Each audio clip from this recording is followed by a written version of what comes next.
Ovo je najjeftinija trgovina u Americi i vjerujte mi, ovo je najbolja stvar kad ste na work and travel programu i želite ušparat svaki cent.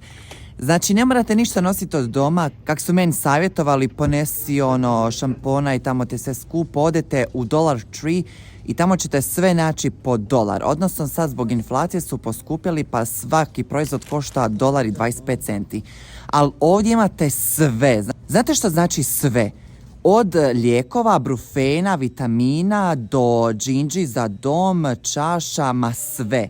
Dakle, Dollar Tree je meni onako definitivno najdrža trgovina zato što onak jeftino možete kupiti čipseve, slatkiše, sve. Dok u Walmartu je to dosta skuplje. I ovo su njihove nekako najpopularnije čokoladice. Stvarno su dobre, jako slatke po meni, a ove druge su nekako sa ovim kikirikem, one su zaista super. A druga varijanta, kvalitetna,